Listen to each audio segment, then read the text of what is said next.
Hi guys, I'm no professional product reviewer or YouTuber by any means, but I wanted to make this video and share my experience and opinion of this WaySafe hitch I've had for a few years.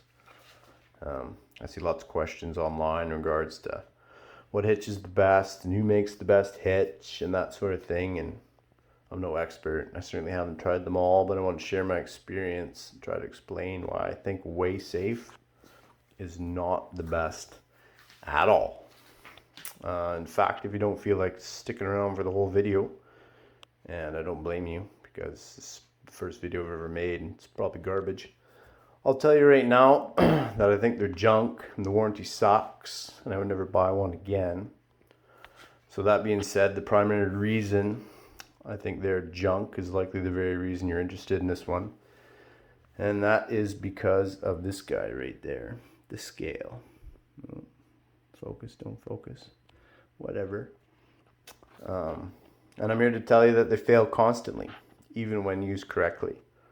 If you're someone that pulls lighter things and you never see more than around 900 pounds tongue weight, there's a decent chance, in my opinion, it will probably stand up okay. However, if you pull reasonably heavy and often, or even not often, this thing is very likely going to die on you. And when it does, the warranty is painful to deal with. It's going to end up costing you a lot of your time. So the issue in regards to the gauge failing is ultimately there's nothing stopping the piston. Pull this guy out here.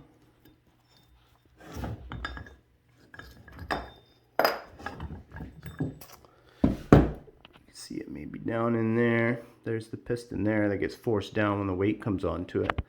There's nothing stopping that piston that applies the pressure to the gauge from continuing to apply pressure after the gauge has reached its maximum operating range.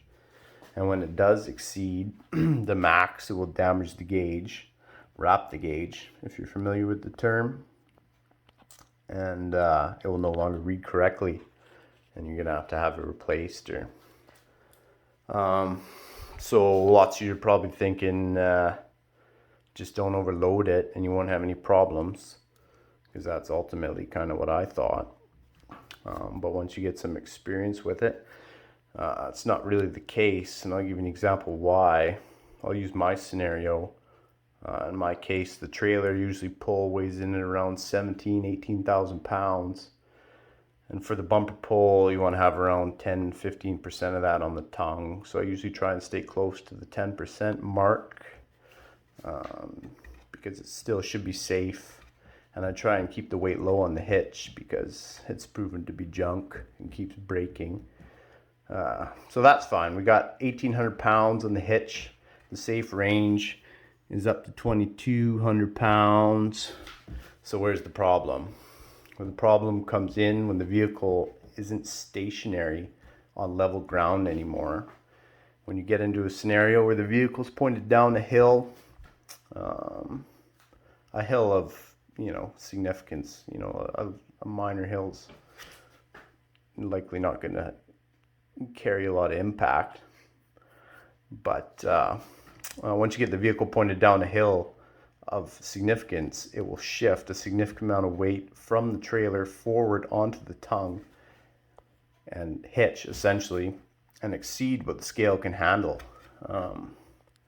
Just that alone, if you park on a steep enough hill, just even the vehicle being stationary, it will shift enough weight forward to push the scale all the way through the red and then past and then down into no man's land. And basically, once you're down there, anybody that has any experience with gauges, once you take them to their max or past, they're basically ruined. And once the weight's relieved, they will no longer return back to zero. They'll carry a balance of whatever, a percentage of how much you went past type deal. And this isn't from one scenario. This was a couple of scenarios where it went past and then it would go back, and then 500 was the new zero type thing, and then it'd end up in the scenario again, and then go back, and then it's basically worked its way up there type thing. So it can do that just in a stationary scenario on a hill. If you end up in a scenario where you're having to come to the stop on a steep hill, it's going to exacerbate that even more, because it's going to shift even more weight from the momentum of the trailer forward onto the hitch. And in those scenarios, pretty well every time, if you're towing a significant load, or you have a significant amount of tongue weight and you're already high enough up in the range of the gauge, that amount of weight shifted will push you outside of what the gauge can handle, and you'll end up with your gauge looking like this. So once you're aware of that, it's pretty obvious why the scales keep dying. Before I had one, I never would have considered that. Why they don't make the pistons so it bottoms out and can't apply any more pressure to the scale before wiping it out, I have no idea.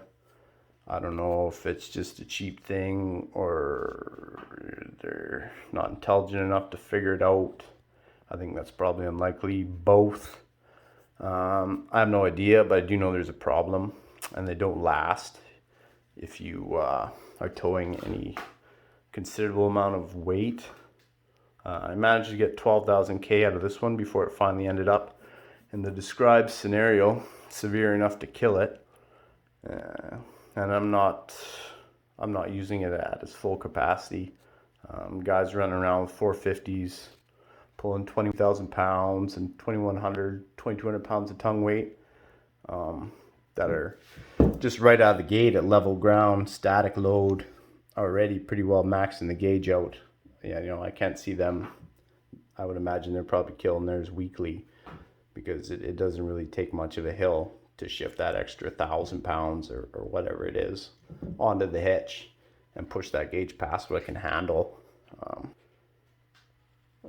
So yeah, if you're pulling anything of moderate weight, I wouldn't bother wasting your money with them, because they will consistently fail, and the warranty is a painful process, very time consuming, difficult to deal with, especially if you're in Canada. If you're in the States, it might not be so bad, but they won't pay for shipping. So if you live in Canada, you have to pay to ship yours back so they can fix it, and then you have to pay for them to ship it back to you again. So by the time you pay for that, it's cheaper to just buy a new one. They also have another issue where this bore in the aluminum housing tends to wear badly. If you keep it well greased, it helps. But really, it should have had like a metal wear sleeve, kind of like a cylinder bore out of an aluminum engine block type deal, that would prevent it from wearing as badly as it does.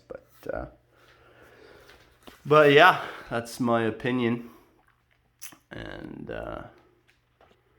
what I think is wrong with these hitches. I'm done dealing with them. I've had it fixed a couple times now, and it's just become too much of a hassle to bother with.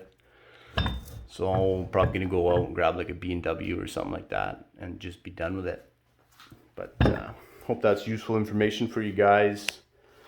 And yeah,